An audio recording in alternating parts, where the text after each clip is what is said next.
Art is not mere entertainment. Alongside philosophy and religion, it is humanity's chief source of consolation. It is what we should turn to in our very worst moments.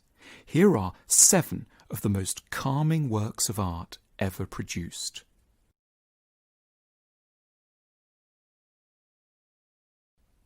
We are very poor at retaining perspective, but art can help us by carrying us out of present circumstances and reframing events against a more imposing or vast backdrop.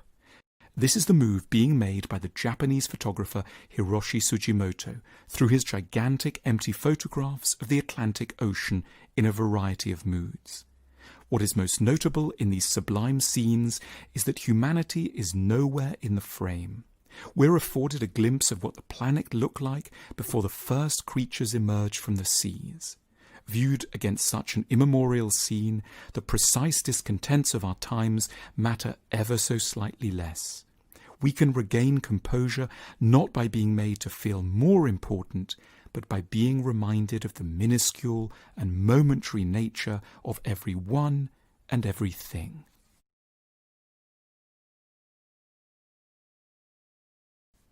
In Ansel Adams's photograph, a row of aspens have been surprised by the photographer's light and stand out as strands of silver against the blackness of night.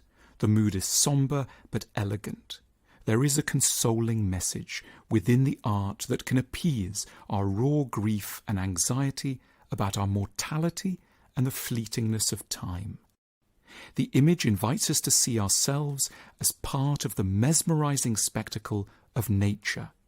Nature's rules apply to us as much as they do to the trees of the forest. It's not personal. Leaves always wither and fall. Autumn necessarily follows from spring and summer.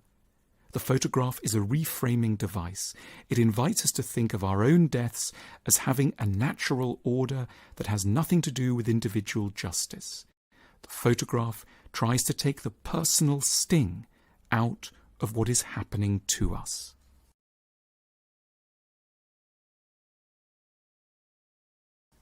In the 17th century, the Dutch developed a tradition of painting that depicted ships in violent storms.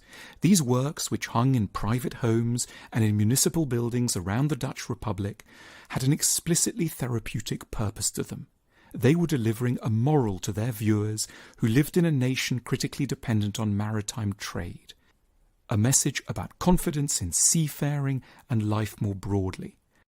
The sight of a tall sailing ship being tossed to a 20-degree angle in a rough sea looks to an inexperienced person like a catastrophe. But there are many situations that look and feel much more dangerous than they really are, especially when the crew is prepared and the ship internally sound. Backhuizen's warships in a heavy storm looks chaotic in the extreme. How could the people in this picture possibly survive? But the ships were well designed for just such situations. Their hulls had been minutely adapted through long experience to withstand the tempests of the northern oceans. Backhuizen wanted us to feel proud of humanity's resilience in the face of apparently dreadful challenges.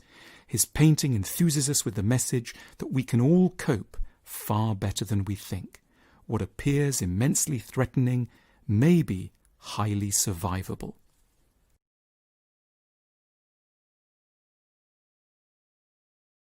The highest-selling postcard of art in France is Poppies by Claude Monet. Sophisticated people could be tempted to scorn. They might be afraid that such enthusiasm might be evidence of a failure to acknowledge the awful dimensions of the world. But there is another way to interpret a taste for pretty things, that it doesn't arise from an unfamiliarity with suffering, but from an all-too-close and pervasive involvement with it, from which we are impelled occasionally to seek relief if we're not to fall into despair. So, far from naivety, it is precisely the background of suffering that lends such beauty and dignity to this work of art. Claude Monet hasn't just made a pretty picture. He has bottled hope.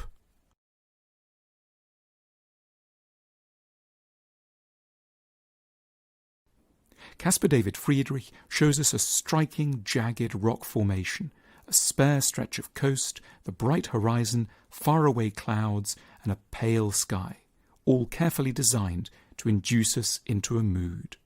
The picture does not refer directly to the stresses of our day-to-day lives, but its function is to give us access to a state of mind in which we're acutely conscious of the largeness of time and space.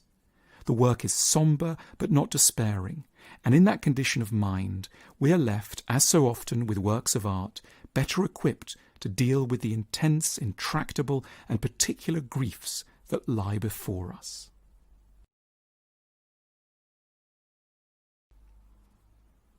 The Japanese have an artistic tradition known as Kinsugi, wherein the broken pieces of an accidentally smashed pot are carefully picked up, reassembled, and then glued together with lacquer inflected with a luxuriant gold powder to create a beautiful ode to the art of repair. In Kinsugi, there's no attempt to disguise damage. The point is to render fault lines obvious and elegant. The precious veins of gold are there to emphasize that things falling apart isn't unexpected or panic-inducing. It creates an opportunity for us to mend, and mend redemptively.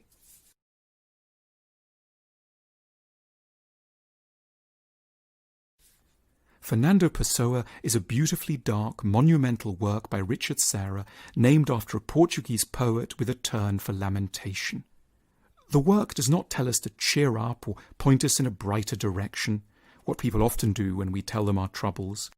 The large-scale and monumental character of this intensely sombre sculpture implicitly declares the normality and universality of difficulty.